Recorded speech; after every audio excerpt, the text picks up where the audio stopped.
Diana dan teman-teman. Pada kesempatan ini saya Sandra Sila dari kelas 10 dengan NIM 230210013 ingin mempresentasikan mengenai kartu kredit untuk mata kuliah hukum perbankan dan IKP yang didesain pembimbing oleh Ibu Diana Borun.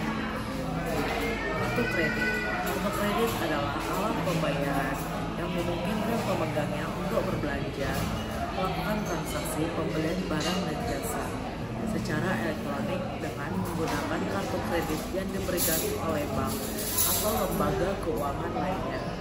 Pemegang kartu kredit dapat menggunakan kartu ini untuk secara online maupun toko offline atau secara fisik dan dapat membayar tagihan secara bulanan atau sesuai dengan perjanjian yang telah ditentukan. Kartu kredit sering sekali menawarkan berbagai macam keuntungan seperti reward, cashback, dan pengembangan kewaspadaan agar tidak terjerat dalam utang yang berlebihan. Kartu kredit merupakan alat pembayaran yang menggunakan kartu yang dapat digunakan untuk melakukan pembayaran atas kewajiban yang timbul dari suatu kegiatan ekonomi, termasuk transaksi pembelanjaan dan atau untuk melakukan penarikan tunai, di mana kewajiban pemegang kartu kredit dipenuhi terlebih dahulu oleh acquirer atau bank penerbit, dan pemegang kartu berkewajiban melakukan pembayaran pada waktu yang telah disepakati, baik secara sekaligus atau charge card atau dengan pembayaran secara angsuran. Kartu kredit merupakan alat pembayaran pengganti uang tunai atau cek. Lalu kartu kredit merupakan atau jenis kartu yang merupakan fasilitas kredit yang dapat digunakan membayar barang atau jasa di tempat-tempat yang sudah ditentukan. Kartu kredit pada umumnya dibuat dari bahan plastik dengan dibubuhkan identitas dari pemegang penerbitnya. Nih, seperti ini teman-teman, contoh kartu kreditnya. Dan mungkin ada yang bundling dengan Shopee. Jadi Mandiri featuring Shopee. Terbuat dari bahan plastik dan berbentuk segi empat dan gampang dibawa kemana saja. Kemudian kartu kredit juga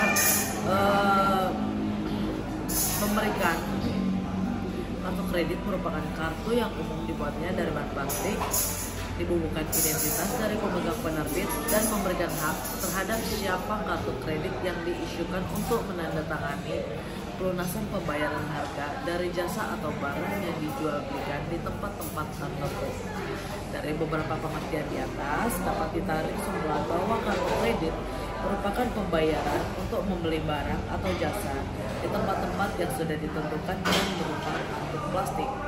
Beberapa peraturan kartu kredit di Indonesia diatur dalam Keputusan Presiden Republik Indonesia Nomor 61 Tahun 88 tentang Lembaga Pembiayaan, Keputusan Menteri Keuangan Republik Indonesia Nomor 1251/KMK-013/98 tentang ketentuan dan tata cara pelaksana lembaga pembiayaan, kemudian Undang-Undang Nomor 7 Tahun 92 sebagaimana telah diubah dalam Undang-Undang Nomor 10 Tahun 98 tentang perbankan. Lalu Peraturan Menteri Keuangan Nomor 39/PMK-03/2016. Lalu Peraturan Bank Indonesia Nomor 14/2/PBI/2012 tentang perubahan atas Peraturan Bank Indonesia Nomor 11/11/PBI/2009 tentang penyelenggaraan kegiatan alat pembayaran dengan menggunakan kartu kredit. Nah, di sini saya ingin menyampaikan ada beberapa jenis-jenis kartu kredit yang dapat dibebaskan berdasarkan berbagai kriteria. Contohnya, berbagai kartu kredit berdasarkan jaringan pembayaran.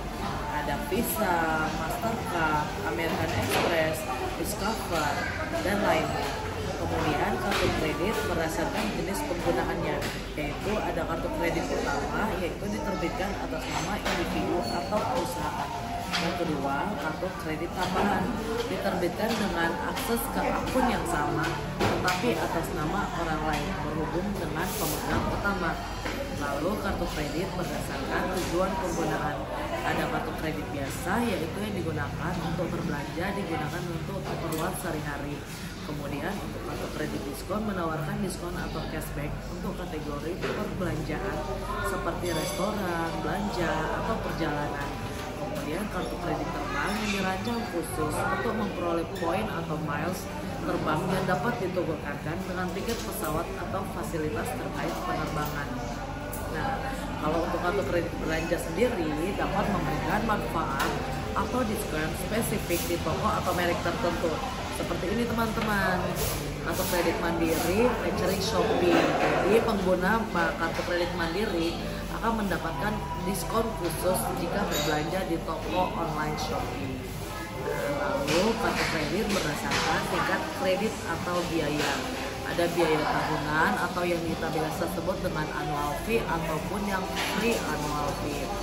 Nah, untuk jenis kartu kredit berdasarkan skema pembayaran ada dua, yaitu kartu kredit revolving yang memungkinkan untuk pemegang kartu membayar dengan saldo minimum atau sebagian dari saldo yang belum dibayar setiap bulan dengan sisa saldo yang dikenakan bunga. Lalu ada kartu kredit tunai, memungkinkan penarikan uang tunai dari ATM dengan menggunakan kartu kredit. Namun biasanya nih ada biaya tambahan dan bunganya cukup tinggi ya teman-teman. Jadi saran saya nih, jangan menarik tunai dengan kartu kredit di ATM, gunakan untuk belanja saja ya. Lalu kartu kredit juga menawarkan fitur dan manfaat yang berbeda, sehingga penting untuk memilih kartu yang sesuai dengan kebutuhan dan gaya hidup Anda.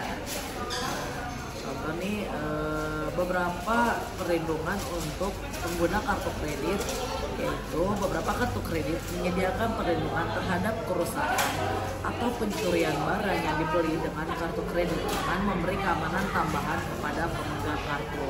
Ada juga yang asuransi perjalanan, yaitu kartu kredit dapat menyediakan asuransi perjalanan gratis atau dengan biaya rendah, termasuk perlindungan terhadap pembatalan perjalanan.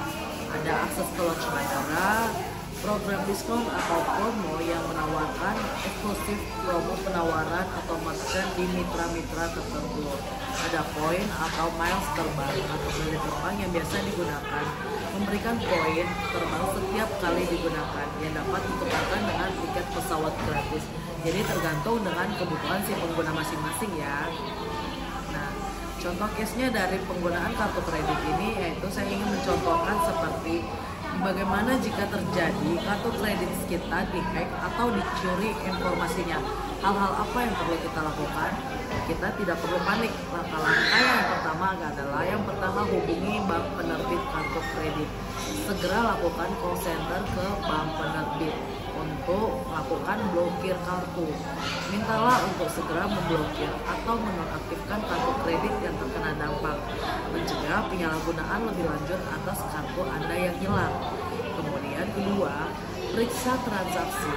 Periksa riwayat transaksi kartu kredit Anda secara berkala, baik secara daring maupun portal perbankan atau melalui laporan bulanan. Ketiga, perubahan kata sandi.